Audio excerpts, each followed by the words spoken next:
ঈদে ঘরমুখো মানুষের ভিড় বাড়ছে স্টেশনে। ঈদ যাত্রার দ্বিতীয় দিনের খবর জানাতে কমলাপুর রেল স্টেশনে রিপোর্টার নাজমুস সালিহী আছেন।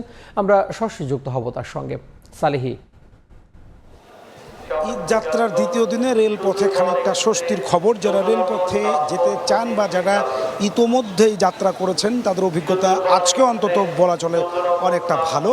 সকাল থেকে কোনো ট্রেনই আসলে এখান থেকে খুব বেশি বিলম্বে ছাড়েনি এবং প্রতিটা ট্রেনই আমরা দেখেছি যে যথাসময়ে এখান থেকে শিডিউল মেনে ছেড়ে যাচ্ছে এবং সেই অর্থে কিন্তু কমলাপুর রেল স্টেশনে এখনও উপচে পড়া যে ভিড় এবং কানায় কানায় ট্রেনগুলো পূর্ণ হয়ে যে উপচে পড়া ভিড় তৈরি হয় ট্রেনগুলো, তো সেই রকম ভিড়ও কিন্তু এখন পর্যন্ত তৈরি হয়নি। অর্থাৎ আমরা যে ট্রেনটির পাশে দাঁড়িয়ে আছি কমলাপুর রেল স্টেশনের 4 নম্বর প্ল্যাটফর্মে দাঁড়িয়ে যাচ্ছে উত্তরবঙ্গের জেলা লালমনিরহাটের ট্রেন।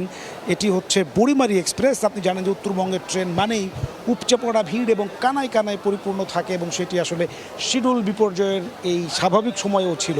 কিন্তু সেই ট্রেনটি আজকে যথাসময়ে এখানে এসে ভিড়েছে এবং যাত্রীরাও কিন্তু স্বাচ্ছন্দ্যে উঠে বসেছেন। আমরা একটু যদি ট্রেনের ভিতরের অবস্থা যদি দেখাতে চাই তাহলে আসলে সহজে বোঝা যায় যে ট্রেনের যেই যাত্রী চাপ তা কিন্তু আসলে অনেকটা কম। বুড়িমারি এক্সপ্রেস ছাড়াও উত্তরবঙ্গের যে বাকি ট্রেনগুলো রয়েছে সেগুলোও কিন্তু মোটামুটি সকাল থেকে সময় মেনে এখান থেকে ছেড়ে গেছে প্রতিটি ট্রেনে। বিশেষ করে এখান থেকে আমরা দেখেছি জামালপুর ময়মনসিংহ তারাকান্দির ট্রেন তিস্তা এক্সপ্রেস, সেটি তো এক প্রকার বলা চলে যে যাত্রী খুব বেশি চাপ ছিল না।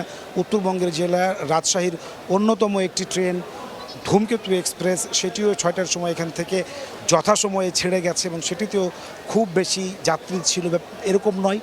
উত্তরবঙ্গের ট্রেনগুলো একদিকে যেমন ফাঁকা এবং অনেকটা স্বস্তিদায়ক, বিশেষ করে কমলাপুর থেকে সেটি বিমানবন্দরে গিয়ে হয়তো এই যাত্রীর চাপটা অনেকটা বাড়বে এবং যেই আসনগুলো আসলে বিক্রি হয়েছে, যারা কমলাপুর থেকে উঠতে চাচ্ছেন না তারা হয়তো বিমানবন্দরে গিয়ে উঠবেন। এবং এখানে কিন্তু আরেকটি বিষয় আসলে কাজ করে, সেটি হচ্ছে যে অনেকেই কমলাপুরে অতিরিক্ত চাপ হবে পূর্ব অভিজ্ঞতা এমনটি থেকেও কিন্তু আসলে বিমানবন্দরে গিয়ে উঠেন, এমনও কিন্তু হয়। আসলে আমরা অনেকের সাথে কথা বলে যেটা জানতে পারছি এরকম কারণও থাকতে পারে, যে কারণে উত্তরবঙ্গের ট্রেনের যাত্রী চাপ কিছুটা যদি কম, সেক্ষেত্রে পূর্বাঞ্চলের ট্রেনে কিন্তু আরও বেশি কম।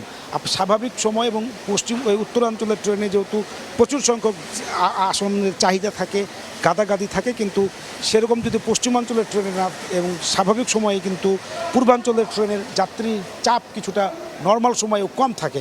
আজকে সিলেট এবং চিটাগংয়ের ট্রেনের যাত্রী চাপ অনেকটা কম, বিশেষ করে পশ্চিমাঞ্চল অর্থাৎ পূর্বাঞ্চলে এই উত্তরাঞ্চলের ট্রেনের কিছুটা চাপ রয়েছে। আজকে বলা চলে যে সব মিলিয়ে 43টি আন্তনগর ট্রেন, 2টি ঈদ স্পেশাল সহ এখান থেকে ছেড়ে যায় বা যার টিকিটের সংখ্যা 32 থেকে 33,000।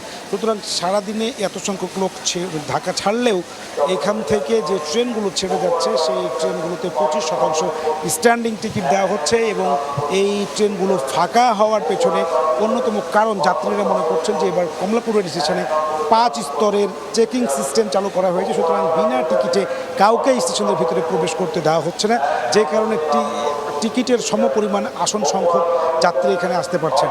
এবং বিমানবন্দর থেকেও যদি এমন অবস্থা থাকে, সেটি যদি চেকিংটা সুন্দরভাবে হয়, তবে যাত্রীরা বলছেন তাদের যাত্রা অনেকটাই স্বস্তিদায়ক হবে। এই ছিল আমার কাছে কমলাপুর রেল স্টেশন থেকে ট্রেন যোগে ঈদ যাত্রার দ্বিতীয় দিনের সর্বশেষ খবর।